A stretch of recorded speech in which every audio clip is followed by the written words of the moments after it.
My name is Sarah Suda. I work for SciShow, which is part of Complexly. I have a BS in biology, a BA in radio, television, film, a master's of fine arts in science and natural history filmmaking. I did commercial production for a few years, and then for the past 2 years, I've been working on SciShow. And I just realized that I should have said my qualifications first because hers are much more impressive. My name's Tuna. I also work on SciShow, and I edit Dear Hank and John and SciShow Tangents, or I mix SciShow Tangents. I used to do location sound for stuff like HGTV and the Travel Channel, and I really like sound, so I'm glad there's enough of you here that also like sound. Yeah. Or can at least learn to love sound. Yeah, ready to learn. Everyone's ready to learn? Okay. All right. Yeah. How many of you, this is like a very early days, you're like getting started, not really sure where to start? Okay. Okay. All right. And then how many of you guys are like, you've been doing it for a little bit and you're ready to just sort of get a little bit better? Okay. Yeah. I think we have a fair amount for everybody here. All right. Yeah, and we're doing another panel at 4 o'clock as well, so that will be a little more in depth. So the first thing to make note of is there's a phrase that a good friend and dear mentor of mine that's no longer with us used to say, and so I'm going to pass it along. Sound effing matters. He was a little less clean about it, but I don't know if there's children here. And that's the thing is, when you're making videos, yes, it's nice to have something beautiful, but if you have horrible sound, people are going to check right out, and they're just, like, it just pulls people out of it if you don't have great sound. You can see, like, documentaries a lot of times, like, even if things are shaky or weird, or, like, you can't quite see things, as long as you can hear what's going on, people can stick with it a lot better than a beautiful vista where it's like, like all over the place. Yeah, there's a reason why found footage horror films, if you turned off the picture, it would still sound like a normal movie. It's just the picture that looks all grainy and crazy. Because you wouldn't want to watch an hour and a half of Let me speak to you from inside of a cardboard box. Yeah. All right, so to start with, we should explain to you what sound is. I'm going to steal an explanation from one of my favorite YouTubers, who's Adam Neely, and it's wiggly air is what sound is. It's all just like, there's no like, it's not like light is, you have photons and there's all that, no. Sound is just like pressure waves moving through a medium. And so we can describe these. We're going to run through some terminology kind of stuff for you guys so that you know, even here or like when you research sound on your own, these are things you're going to run into. Yeah. The first one is amplitude, which is basically like how loud, like how far, you know, when I'm speaking into this, like there's a little diaphragm in there in the microphone, how far is that bouncing? Like it bounces a little bit when I'm talking like this, and then if I speak up, it's bouncing a lot more, and so we can represent that with these like sine waves, so it's like, oh, how far is that over time? Yeah, and because sound is a wave, it's going to use a lot of the same terminology that you would in a physics class if you were looking at any other kind of wave, like water or particles, etc. And so that's where those terms come from. So the other one, so we've got up and down, and then over to side, that's how fast that's moving. So if I talk real low, it's like, you know, slower moving waves. And then if I talk real high, then it's like the waves are closer together and they're like, the frequency is higher. So the two that we have examples of, these waves both have the same amplitude, so they would be the same loudness.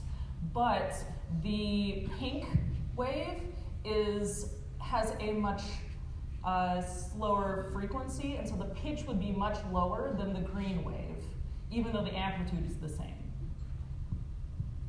So here's some other stuff that's going to decide, because, you know, when I'm talking, it's not in a pure sine wave. That's, you know, if you hear, like, sound effects, sometimes we'll use that, where it's just that, or like the bleep sensor noise, like that's usually a sine tone, where it's that pure signal. But not everything is like that. If, you know, just looking back at that, what happens with sound is that different frequencies can be added together and combined, and instead of like a smooth line like those, you end up, it's got like a bunch of little wiggles and like all over the spot, all over the place, and that's called timbre or timbre or however it's pronounced, yeah, or color, and it's like different. My voice will have different frequencies adding together to make the same sounds than Sarah's voice will, which is why our voices sound different, or why we sound different from a piano or a guitar or anything else, even if we're singing the same note.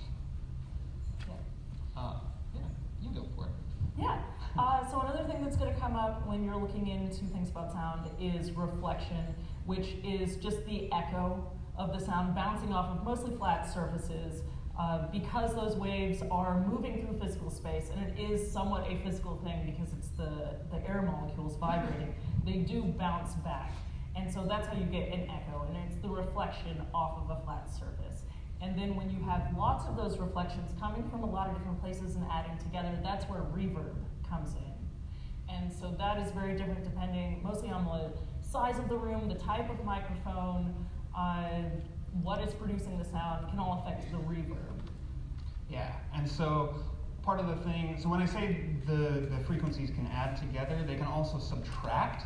And so what happens, so if like you have like a +1 on your amplitude and then also a -1, those are going to cancel each other out and things will happen. And one of the things we deal with in terms of that happening is called phase, and that's when, like when I'm talking, sound has a speed.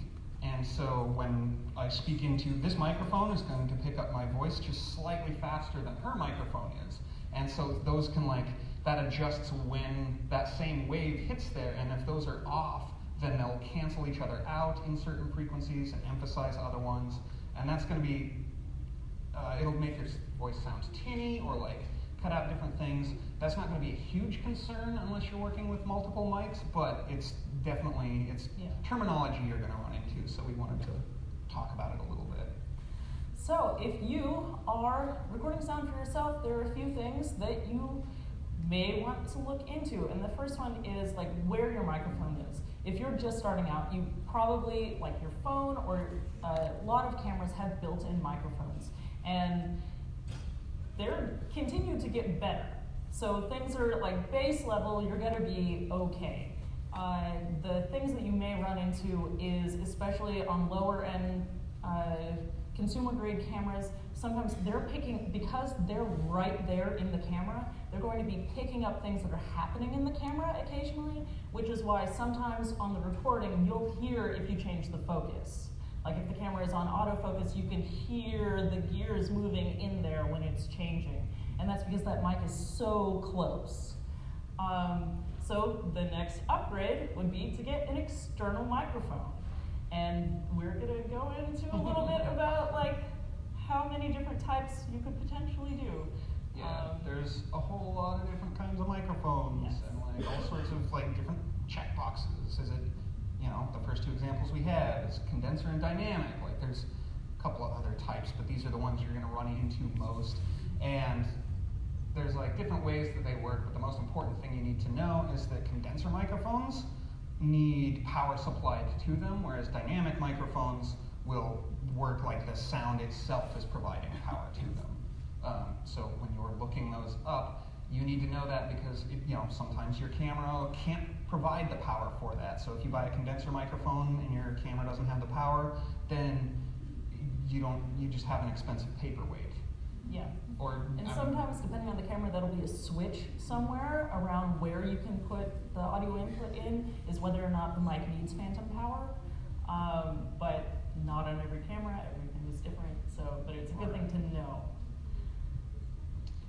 So, two of the, we're talking about video, so the two main types that you're going to run into that can be either dynamic or condenser are lavalier mics, like what we have now. That's what these are. Yep, I believe these are condensers, but I don't know for sure. But you can also have this one here, or the one that we're going to use for audience questions later. Those are dynamic microphones, and those are bigger than the lavaliers. So it's it's a lot more unwieldy to use USB, so a lot of times we'll use lavaliers because we can clip them to ourselves, and like it's you'll end up with like, if you're not trying to hide it too much, you'll end up with like less handling noise. Like this would have, you could hear my hand moving around, or I don't know if you've been to panels, but you can hear like people clunk, and like that comes blasting through. Like, so lavs can help eliminate that sort of noise that you're going to pick up with those. And if you're filming yourself and you plan on walking around and doing a lot of different things, and you're a one-man band, like you don't have anybody else with you, a lavalier can be very nice because you can move and the sound should stay consistent. And as long as you're not getting too far out of range, if it's a wireless one, where if you have a shotgun or boom mic, if it's attached to the camera, where you are in front of the camera is greatly going to affect the noise. Or you'll need a separate person to hold that out of shot for you. Yeah. But they're definitely a huge price range on both of them. There are some very nice, real basic level boom mics that you can get that'll attach right to the top of most DSLRs. There's a Sennheiser booth right out there. I don't know if we can get a discount from them for telling you guys about this. But yeah, it's like a really good start, is to just get something that can like just clip on top. It works well, and it's going to be a little bit, or maybe a lot better than the camera that's already, or the microphone that's already in your camera. All right. And so a big thing, one of the big differences that you pick up with those is it's called a pickup pattern, and we've got like a couple of examples of what these are. But basically, I think these are omnidirectional, which means that they pick up sound equally no matter which direction I've got it pointed. It's all going to sound like pretty much the same, which is nice because when you're wearing a lavalier mic, if I'm talking over here, you don't want it to sound different than when I'm talking over here. I mean, it's going to be a little louder or quieter. Things are going to change, but not nearly as much as if it were directional. And so when you get a shotgun microphone or any sort of boom microphone, they'll have there's a lot of physics stuff that goes into it, but you can make it basically all that phase stuff that I talked about, where there's like cancellation going on. You use that, or the microphone manufacturers design that so that you're canceling out as many frequencies from, say, the sides, and so you're only really hearing what's directly in front of you. Or not only hearing that, but that is what's clear, that is what's emphasized, and stuff on the sides is a lot quieter, which is an advantage because, if you're walking around Vidcon and there's all sorts of noise going on, you want to narrow in on just you talking as much as possible, which is difficult because sound isn't like a camera. You can't, like a camera, if I've got my horrible looking computer in my frame, I can just move a little bit and nobody will ever know it was there. But with sound, you can't really do that. You can't close your ears the way you can close your eyes. So you have to try to work with what everything is there and mitigate it as much as possible. So on this, just to understand those graphs, like the way that works, if this was the mic, if this one was a cardioid, that would mean that there's a three-dimensional shape going like this. So it's not picking up, theoretically, back here, but it's coming out this way. The other ones, the super and the hypercardioid, those start with the same shape, but there's just a little bit more pickup in the back for each one of those. Mm-hmm. And same with the shotgun. It's a 2D representation of it, but they're 3D pickups. All right, so now that we've covered that part of it, like actually putting it to your video is the next important part. So you can do this a couple of different ways. You can either plug your microphone directly into your camera and have your camera record that audio to your footage. That's nice because you don't need an external recorder. When you bring it into your editing program, you don't have to sit there and sync stuff. But the problem is that a lot of times, like DSLRs will only have like the little microphone jacks, the ones that are the size of headphone jacks, the 1/8" ones. And like a lot of higher end microphones don't necessarily use that jack because there's a different one called an XLR that's got some balance and all sorts of stuff. So like this is the female end of it, but the male end of it is the same but with the prongs. This is a XLR, and there are plenty of cameras that would not be able to accept this. So if you are buying a microphone, it's good to know what what sort of cable, what sort of output it's giving, if you already know what your camera can accept. Yeah. And so the other option, and there are cameras, like the camera we use for SciShow has 2 XLR inputs, but that's like not super high end, but like fairly high end. It's a DVX 200, and it's got the handle on top and like the side strap, so it's a bigger camera. It's not a great selfie camera. So another investment, if you wanted to get around your camera not being able to plug into the microphone that you want, is to get an external recorder. And so these, like the most popular one I think on the market is pretty much Zoom. Yeah. And so they're normally handheld little guys. They have all the inputs for whatever kind of microphone you have, and they record directly to an SD card normally. And they also have, a lot of them have a built-in microphone as well. So you could just use that and record all of your sound directly into that without having another external mic, but it's, then you'd have to get a small tripod for that, and that would have to sit somewhere because it's its own other thing. Right. Yeah, Zooms are really popular. I think they're like one of the cheaper ones on the market. Tascam also has stuff in that sort of price range, and they're all like pretty good. And you can move up into like really expensive ones. When I was doing location sound, everybody I knew used sound devices. That's seems to be the industry standard. There's one of those sitting out at one of the more affordable ones. They're trying to break into that sort of lower price range. So there's one of those out at the Sennheiser booth that I want to go look at, but I haven't yet. Yeah. And then there's like Nagra, if anybody remembers that from like the 70s, but they still make like $10,000 4-track recorders. And the other thing about getting an external is if you're getting a bigger production and you have someone with a boom mic, it's nice to, if they have that recorder and the boom, they can be anywhere. If you want to have your camera way far back and the sound person way over there, they don't have to be anywhere near each other. And that sound person can run and gun wherever they need to be, and they're not tethered to the camera at all. And as long as you sync things in the beginning, so get a clap slate, just so on camera you see that happens, and on the audio you hear when it happens, you can marry that later, you're good. It should be recording, same, everything. Right, and that's a good point that I want to re-emphasize, is that we talked about the microphone in your phone is pretty decent. I use mine to record like little music snippets so I can remember them later and turn it into stuff. But the problem with those is that, if you've got your phone right here and you're doing a selfie, then you're going to pick up that without picking up a lot of the background sound. But if Sarah's standing over there trying to film me, my voice has to travel all the way over there, which gives time for all these reflections to also get there, and it's not as loud, it loses energy on its way over. So if I didn't have this microphone and I was just trying to talk through hers, it would be terrible. We'd have that bad sound we don't want. All right, so just some practical tips on recording out in the field. If you're setting up an interview, you're doing something, the first thing you want to do when you get into the room is just listen to what's happening in that room. Is there a fridge on? Have they turned on the AC? Is there someone jackhammering just down the street? Somebody mowing their lawn? Anything you can do to stop those is going to help you out. If you have to go pay that neighbor kid like $15 to wait half an hour, that will be worth it because you will hear it in the recording. And this is a skill that you need to develop because, like I was saying, like we were saying, you can't close your ears the way you can close your eyes. And so our brains just sort of learn to tune things out.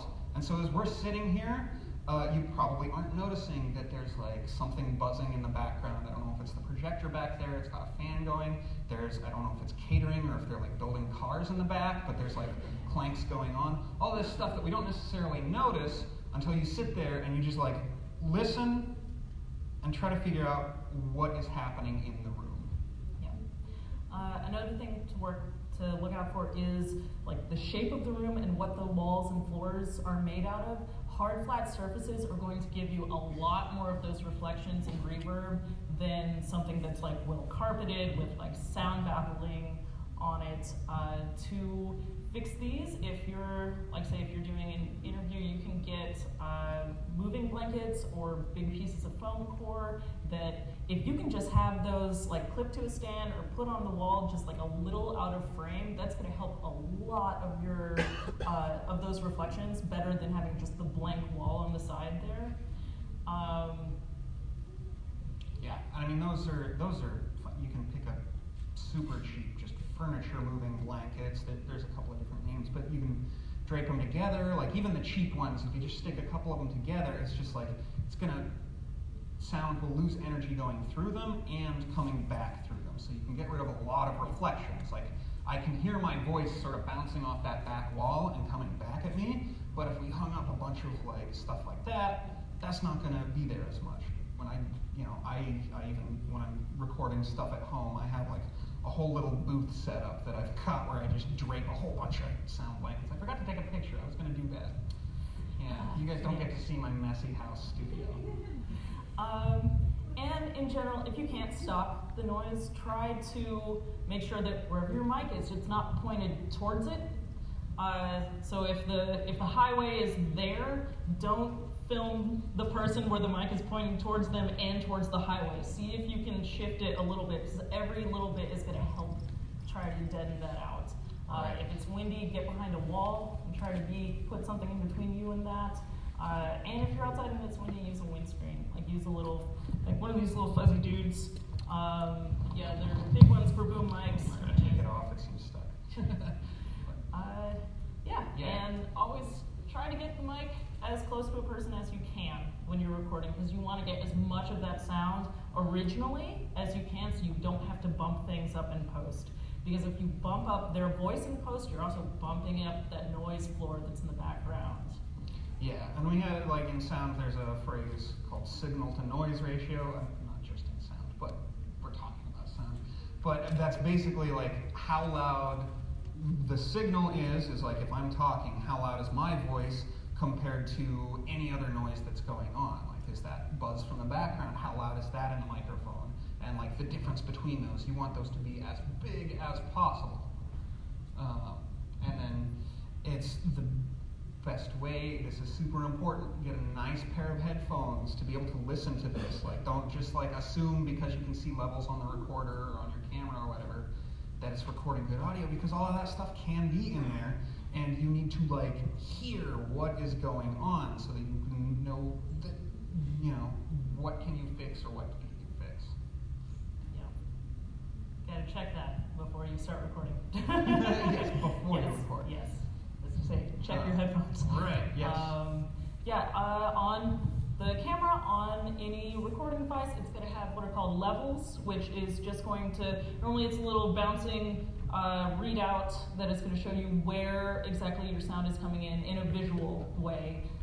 They normally have lines on either side and one in the middle, and if you get, I'm going to try and do it backwards for you guys, if you get all the way up to the top, normally it turns red. That means that you're peaking. So you have put in too much sound for the microphone to record clearly.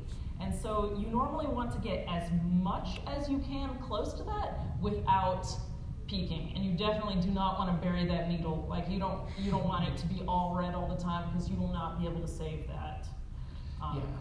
That's where the way that digital files are stored, it's like 0 is the loudest that sound can get, and anything past that, that wave that we were showing you earlier, that has to be turned into a digital signal. So you've got like, it turns it into a bunch of dots that can represent that chart, and if you go above 0, then it just doesn't have any way to measure those, so it just clips it off, and that's when you get distortion and like that. Sorry, I didn't know it was going to be that loud. But that sound, that is distorting. There's you don't want that sound, right? That was awful. Like, keep that in your mind. Never have that sound. Yeah, right, yeah, there you go. So it's a matter of getting it as close up there. A lot of times that part in the middle, you'll see like it will change colors, the meters as they're going across. Like green is good, and then like you can dip into the yellow is usually good, and then at the end is red. And red is bad. It's like traffic lights. There you go. Yeah. And we talked about sync, but yeah, yeah. that's the only way to, or it's the easiest way to get your footage and your audio to match later is if you have one thing that puts them together, visually and audio, because otherwise you're gonna have to try to match just with your mind trying to go back and forth, and that is a pain. Right. And so you guys just, I don't know if you know it, how to do it, but what it is like you have that noise, and so when you're putting those together, you're gonna find the frame of your video where my hands come together and like, okay, there's the first frame where the hands are completely together, and then there's also in your audio, there's going to be a spike, and you just want those to line up. And that makes it a lot easier because it's not a long sound. It's going to be on one frame that this is going to sync up. Examples. Yeah. Hank, you might know. Who knows if you know who that is. So this is, in general, our setup for a SciShow. We're doing pretty much everything in a little green screen studio. We have sound baffling on the walls to try to deaden everything. For a while, we used lavs. But we've switched to the boom mic just because since the setup's the same every time, this way we don't have to worry about people like putting on the lav every single time and whether or not the frequency is where we want it to be, blah, blah, blah. This is just so much easier. And so we have it set up with a stand putting the boom. We try to get it just above the frame, like because you want it as close as you can to the person as possible. So when we set up, Hank is taller than you think he is, so you got to get the camera pretty high, and then you have to have someone standing over by the adjustment for the boom there, and just like bringing it down until they're like, you're in, and then you got to bring it back up. And I don't think I got one from the side, but you want to have that mic pointed at their mouth as well as you can, so angled a little bit, you're trying to catch as much of that sound as possible. And so you can see here that it's not in the shot. You can kind of see on the camera. And yeah, it plugs directly into the camera, and so we're recording it all at the same time. That little bar at the bottom is where you can watch the levels. Our camera has all the adjustments on the side there. And yeah, that's how we're doing it at SciShow right now, for at least normal episodes. We edit everything at SciShow in Premiere Pro. If you have that, you can definitely do a lot of your sound editing in that as well. Like it's all married, it's all in there. It's pretty user-friendly. You can also do Final Cut. I have not used iMovie in many years. I assume you can do some sound editing in iMovie. And then if you want to get very serious, you can go into Audition, which is a whole other kettle of fish. Yeah, I think I might be the only person on the SciShow team that actually takes it into Audition, because it's, for what we do, it's not super necessary. I just really like it because I'm more comfortable in that, because Audition is designed for audio the same way that Premiere is designed for video, so there's a few more options that you can. Just one thing, if you are going into Audition or any other big sound program, you want to have picture lock before you do that. It is not a rough cut, let's get the sound pretty good and then go back. It's destructive. So you have to have everything is good on the way that it looks, and then you're coming in just to like tweak the sound. You're not doing any real editing. You're not like cutting out pieces or anything like that. It's just for fixing levels, EQ, compression, etc. Right, because if you've got your timeline in Premiere and you send stuff to Audition, and then you decide, oh, okay, I want this 5-second chunk to come out of the middle of my Premiere project, and just get rid of it. Then you have to go into Audition, and you would have to remove that same 5-second chunk, except there's no way to tell if it's the exact same one, so you sort of have to guess, and like you're gonna have to nudge stuff and try to resync it. Don't do it. One just random practical thing for you guys, if you're putting things up on YouTube, a recent thing, if you go to any YouTube video, if you right click, you can get this little box, and it says at the bottom stats for nerds. And if you click on that, it gives you this interesting little box up in the corner. And if you click to the next one, there's this thing in there that's volume normalized and content loudness. And so this is a relatively new thing. I don't think it's been there that long. It's been, like a year or so. Pretty much what it means is if those numbers are not both 100%, and if that content loudness is a much bigger negative number, YouTube has squashed your volume on your video because it was too loud. So they're trying to look out for the loudness of things, and it's sort of to get away from the problem that television has had forever, where suddenly the commercial comes on and it's 10 times louder than anything else, or like in a horror movie when it's like been very quiet and then oh my gosh, and the sound hits. And so this is a new thing, and it's something to know about. If you ever watch your video back and it's much quieter than you thought it was, this is why. Right. So the way you... Oh, do you want to talk about what it means? Yeah, I want to run over that real quick, because like early on we told you amplitude is loudness, and like that's sort of a general rule that's not exactly correct, because our ears don't hear every frequency at the same volume. Like when we hear, like our brains are attuned, surprisingly enough, to the frequencies where human voices come through. So we can focus on those, and like those seem louder to us because our brain knows we want to hear those. And so a few years back, the European Broadcast Union came up with this way to measure some audio, and if your levels are peaking at -6, that can be louder or quieter than something else that's peaking at -6. So they figured out a way to measure that, and it's called LUFS, and that is your loudness units. And that is what YouTube is measuring. So if you're in Premiere, the way that you can find out if your video is meeting these standards is in your audio track mixer, you can go into where you can put all of the effects on things. It brings down a menu, and then you go to special, and then you go to loudness radar. And it'll come up with a little window from there.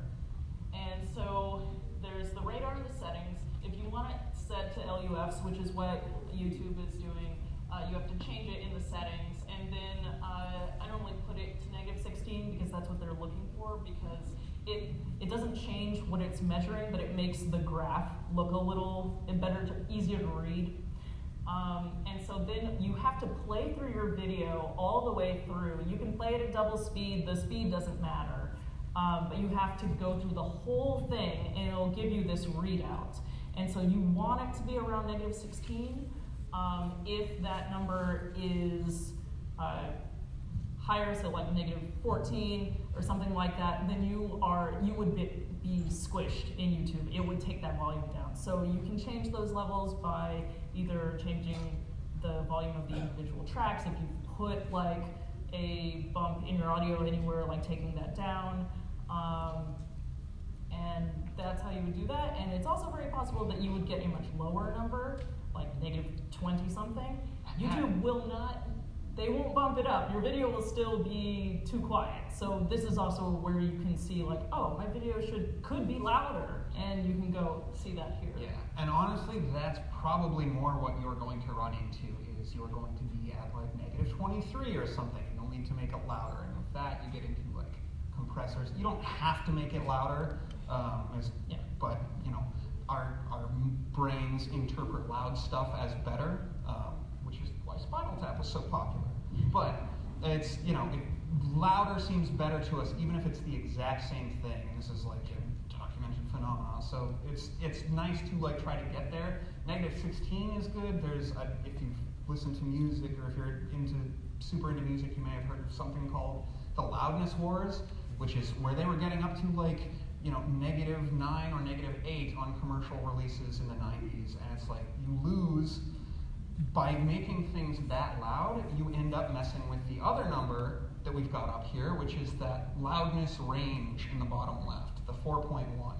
So the commercial problem that Sarah was talking about, where things are really loud, around 6, a difference of 6 is where we start to feel like, oh, I can tell that this is like much louder and much quieter.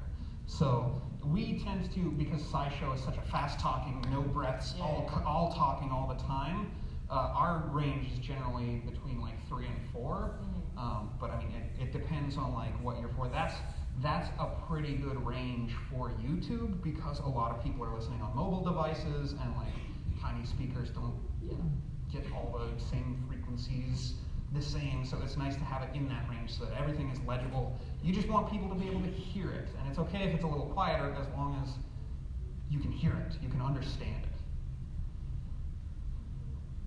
What are we doing? Let's see. Oh, okay. Oh, nice. So, just like a general setup, this is what my setup looks like in Premiere when I'm editing a second video. So, just to, like, that's the loudness thing again, like where that was sitting. I normally put I think in the next one I show, put a high pass on it, maybe. Uh-oh. Nope. Oh no, I've done something. I can just tell you guys. So normally I put a high pass on it. I normally keep it around 100 for Hank. It's definitely a host by host kind of a thing. It's just sort of telling it to cut off the high pass is cutting off the yeah, like, high pass is cutting. It's letting the high frequencies pass through. That's it. Yeah. Yes. It's hard to keep straight in your mind sometimes because it can also be called a low cut, and so it's like, oh, there's high cut, high pass, low pass, like.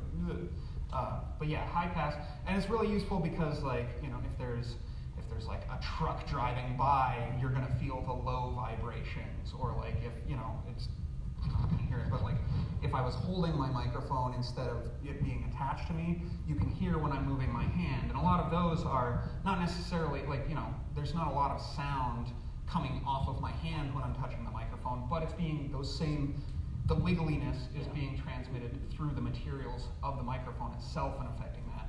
And those tend to be lower frequencies, so you can just cut that off. Even some higher end mics even have that built into the microphone itself. I think ours does. It's like a cut at 80 hertz, and that it just helps clean up your sound a little bit. Because there's not a lot of our voice tends to stick in the like 800 to 4,000 range is like the really main part of where our voices sit. So outside of that, you can like cut things out a little bit and maintain legibility. Intelligibility, not legibility. Legible is for writing stuff. That works. These are the other things that I have normally set up in Premiere. They're not plugins, they come with Premiere. I normally do a multi-band compressor. I just use the broadcast setting. It's pretty robust. It covers just about all the things we need. I normally put the margin down to -2 just to make sure that everything is sitting pretty easy. That just means that nothing is going to be louder than that. It's just going to bring all that down. And then I normally put a dynamics processing processor on it as well, and that is just like it's one place to put gain if you want. If you feel like you need to bump the sound up a little bit, they have a makeup gain in the bottom there. But it's also just saying like, above -5, you want to get want to bring the sound down. Oh, this is a lot of like, I do this all the time, but how do you explain it? Yeah, this is, we're going to go a lot more into this in the one this afternoon. The but like, afternoon class is going to be a little bit more about compressors are probably the most difficult thing I've ever had to learn with sound, and I still am like constantly learning new things about it. But when it comes down to it, we have your wave with a big old amplitude, and if it's too quiet, if your loudness isn't loud enough, even if it's peaking like at -1, if you try to turn that up, it's gonna get a little louder, but then you're gonna start clipping, and so there's not like a good way to you have to do something about how much of that range is, so you can compress it, and you're squishing that down so that the loud parts aren't quite as loud. And if the loud parts aren't quite as loud, you can turn everything up, and then suddenly you can start hearing those quieter parts. And so what's happening here in this dynamics one, you can see there's, I guess you would call it, the knee is at about -15, and over down here is our ratio, which is at just about 2. And what that's doing is you're telling that plugin that when the sound wave gets to -15, everything past that, for every 2 decibels it goes up, I want you to turn the volume down so it actually only goes up 1 decibel. And there's like some other stuff that will go into that. But in general, that's it. So you're telling it like, all right, just turn the thing, when it gets that loud, just turn it down a little bit. And when it comes back down below 15, then stop doing stuff to it. And the multi-band compressor it's just doing that same basic thing to different parts of the frequency spectrum, so that you maybe only your bass stuff is getting really loud. So you can compress that down without like losing any of your other frequencies. And then the other part is the limiter, and what a limiter is just the ratio. Instead of being a number, it's just nothing. Like as soon as it hits 15, never let it go above 15. Like just keep it there. Don't let it get like no range. Just it stops there, and those are okay. You don't want to push those too hard because then you can hear like and it sounds super weird. So you don't want to like. There's so much to learn about these things. Hopefully this makes even a little bit of sense. It's a real deep well. If you want to get into sound, you can get into weeds in these things. But I think. Yep, no more slides. Yeah, so, I think we can do. You guys got yes, so we're going to take audience questions. Yeah. There's a microphone up here. And if you can't get to the mic, I'm sure we can.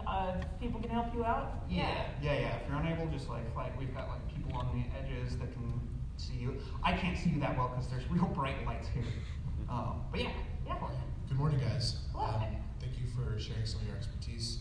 I'm a layman when it comes to sound, and so the thing that I'm trying to emulate with my audio is that NPR sound of they're using a normal speaking voice, but it's still present and clear, like they're in the car with you.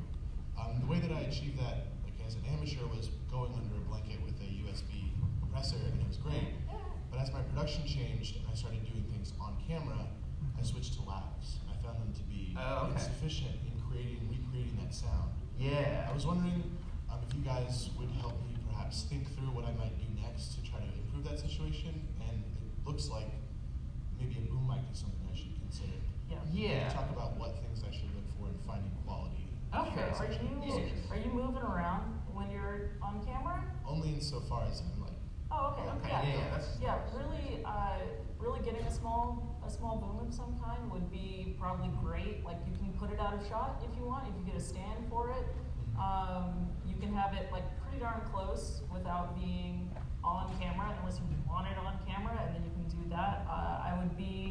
The only thing to really watch out for is like if you have it on a table or on a stand, like make sure it's not something that you're gonna accidentally kick. If it's on the table, like if you're touching the table, you're gonna get that sound up through there. As long as it's isolated, put a sandbag on that so it doesn't fall over. I think like depending on your camera, you should be able to, as long as you get one that all connects up, like it'd be probably the easiest next step. And so to speak to your, like specifically you called out NPR, and they have a very distinct style. So one of the things and this comes into play when you're using like dynamics and condensers, is it's called the proximity effect. And NPR gets that really like close, like in your ears kind of there's a lot of bass emphasis in their voice because they use dynamic mics and they're very close to them. I don't know about NPR specifically, but a lot of times it's like a Shure SM7B is the one I think is super popular for that. And so when you're going to have the microphone, a boom mic away from you, also go into your equalizer, because that's not going to pick up the bass frequencies as well, because it's a foot away instead of an inch away. So it's probably going to be in the like 100 to 300 range, but adding an EQ boost just like 3 decibels in that area will help make your voice bassy and get that NPR sound. That's a really good tip because I struggle with EQ. So. Yeah, EQ is a whole other, that's like number 2 after compression in terms of like, there's a lot going on here. So, well, thank you guys for producing educational content. Thanks. I'm glad you like it.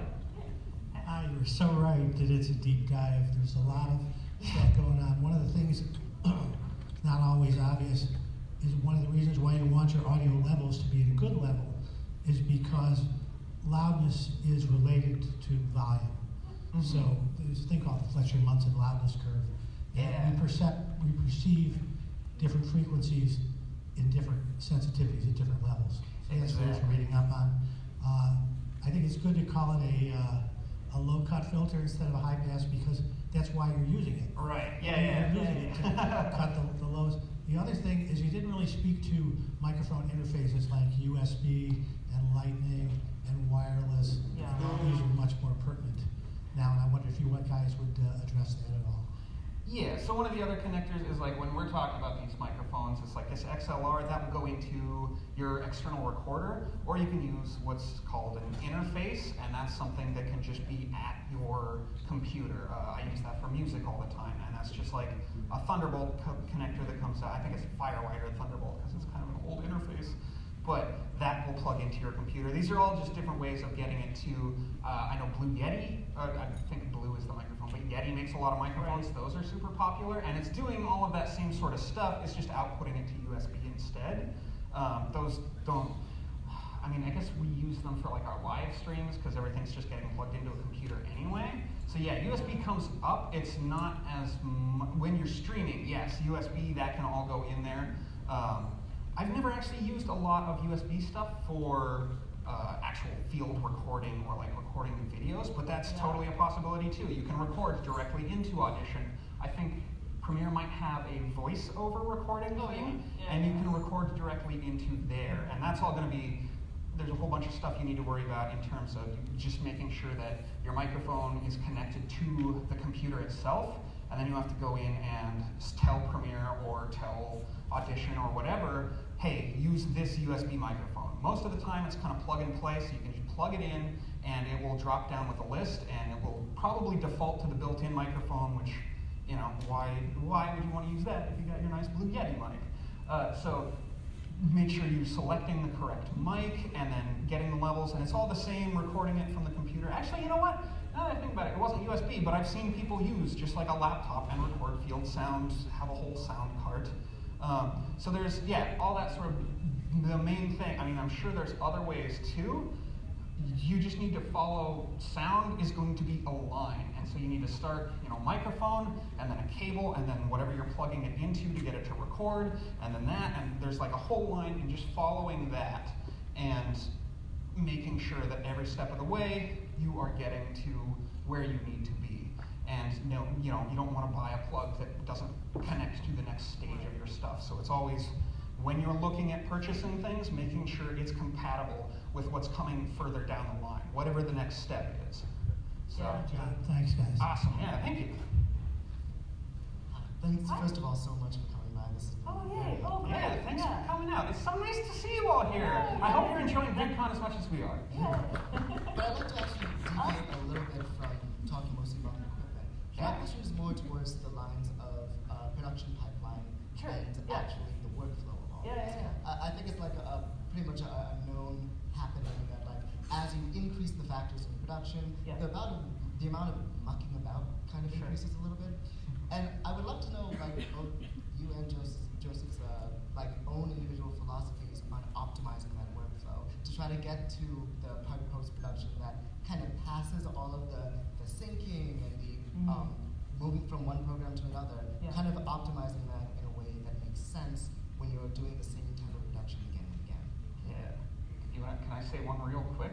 My main philosophy when it comes to sound, other than the sound effing matters that I did earlier, if it sounds right, it is right. And that's like, at the end of the day, everything is like, you're checking this with your ears, and there's learning to do to learn to listen to the sound instead of assuming. But that's every step along the way is like having that happen. And so, as you're moving along, like I said, there's a line that's going from microphone to YouTube. And at every step of the way, it's checking and making sure that that stuff is going right. Because, you know, a problem happens early on, you don't want to have to fix it all the way at the end. You want to fix it right then.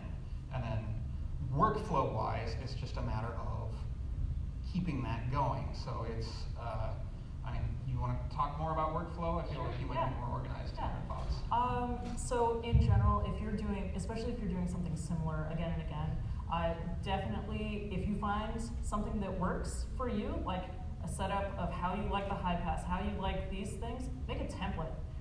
Yeah, just, you can definitely save save a version of that Premiere project with like template as the name of it, and just every time, like open that up again. The stuff is already in there, and if it worked before, unless something has gone wrong in the way that you recorded it, it should be pretty good. I mean, listen to it again. You might have to tweak it a little bit, but you did all that work already. You don't have to reinvent the wheel every time.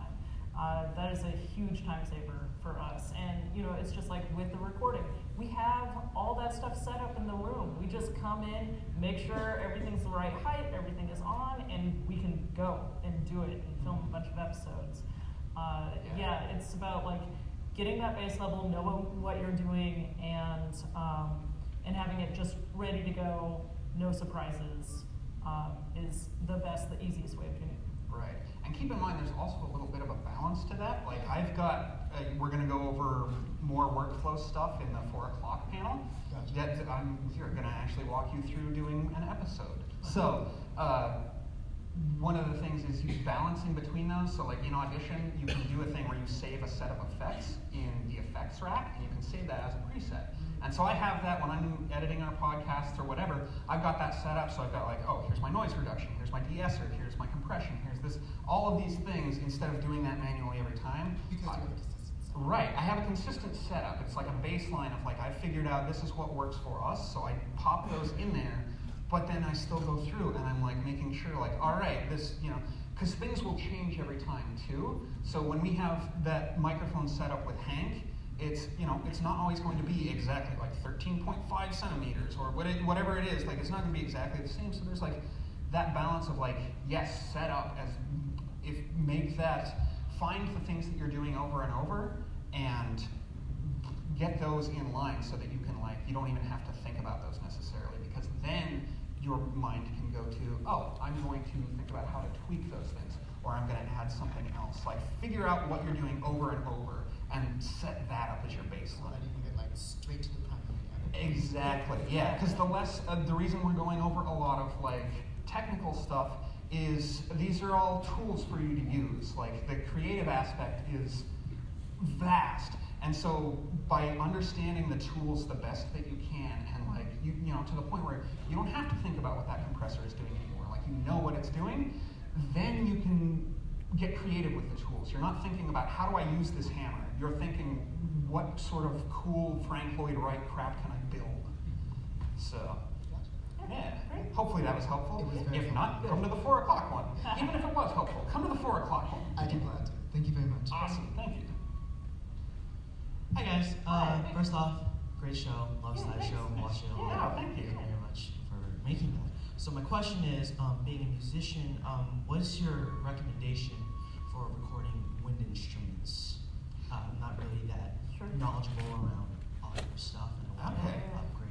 Wind instruments are interesting. I'll be honest, there's sound libraries because all my friends are brass players and not necessarily wind players. But I mean, it's finding the right microphones, and you can go online. There's a website called Sound on Sound, and I love it. It's like a magazine, and they have interviews with all sorts of producers and whatnot, and reviews of tech and thinking about that kind of stuff. With wind, I'm guessing different microphones. That's one of the other properties is they'll have different emphases on different frequencies, and some of those, for the most part, is going to be fine. But really getting into the weeds on that, you can find microphones that are I don't know which ones they are, or I would give you specific recommendations, but you can look it up on Sound.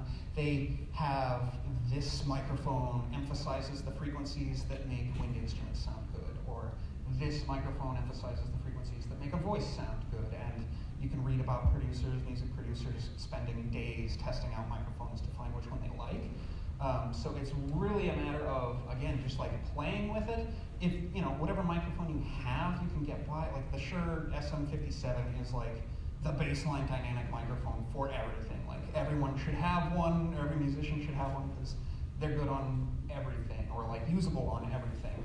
So even if you're using that, a lot of times it's also play with where you're putting that microphone is just as important as which microphone you're using, because if it's in the wrong spot, you're gonna have phasing issues or whatever's going on. So it's don't be afraid to experiment and try to figure it out. And coming back around, trust your ears. You know what a wind instrument is supposed to sound like, and like, you know, recording it is never going to be the same as being in the room with that, because there's so much going on. Like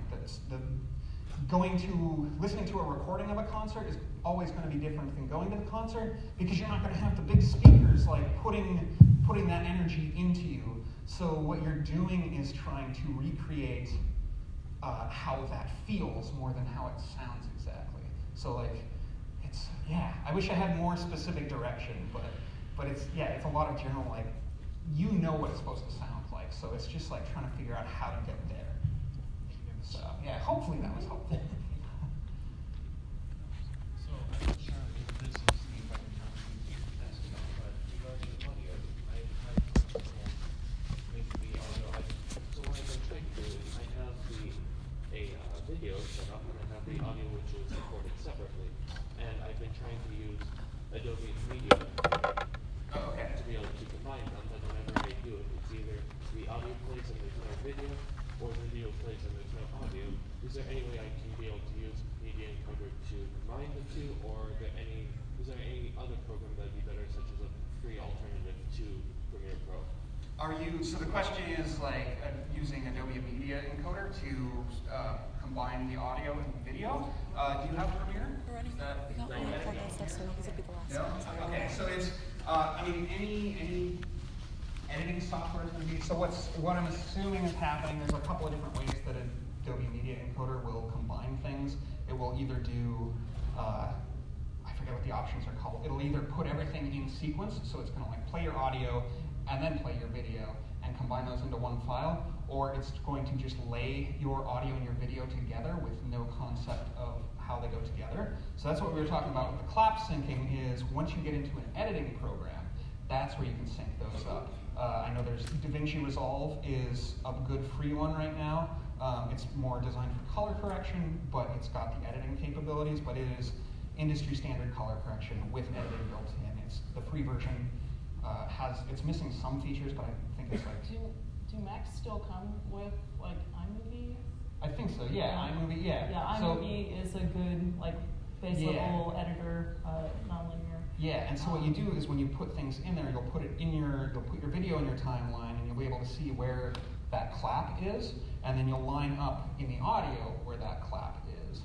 It's hard. Media Encoder is just not like a great option for it, but there are like free editing programs like Resolve or iMovie, I feel like most editing programs will let you do that, even if it's just to combine it and then export it as something else. Like, that's going to be the way to go.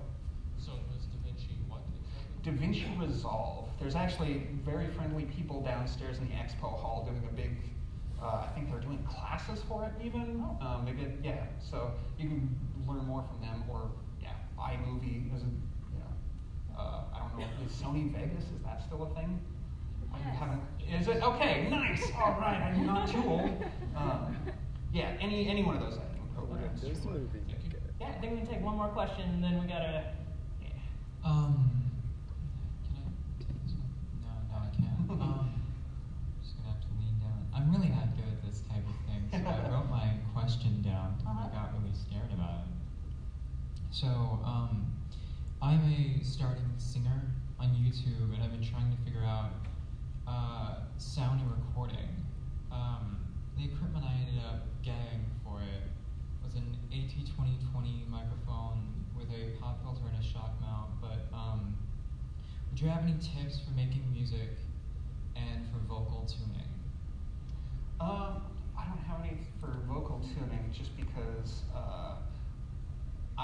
my music leans more into like the 90s grungy sound with terrible singing, because I'm not a great singer. But like, sorry, what was the other one? Equipment? Or like setup? So when you're doing vocals, one of the things I keep in mind, and this is useful if you're doing a podcast or if you just have your mic close, like we talked about reflections, and those are going to be the biggest thing. So it's like, having something behind the mic, because your voice is projecting that way, and it's going to bounce back and hit the back of the mic. So whatever padding you can have there, even just like a pile of blankets, or like you can buy sound foam, whatever that is, that going behind there. You have to be careful. You can get those like little shields that you can put behind those, Those are all right. Those tend to, because they have like a metal trunk, they reflect certain frequencies back that can sound kind of weird, so I tend not to use those. But yeah, just like, I mean, somebody earlier talked about just putting a blanket over your head, and like, even that, like, that can help, as long as you can perform with the blanket over your head. It's just stuff like that, keeping everything, trying to reduce the reflections as much. And the other ones are like behind your head, because that's where the microphone is pointed, so things bounce back and forth. So it's all like in front of and behind the mic. You want a lot of like soft padding or like blocky kind of stuff to like dissipate the reflections. All right. Okay. That help? Okay. We're also going to be gonna available afterward if you want to talk more. Yeah, so. totally. Okay, thank you guys. Yeah. Yay. Yeah.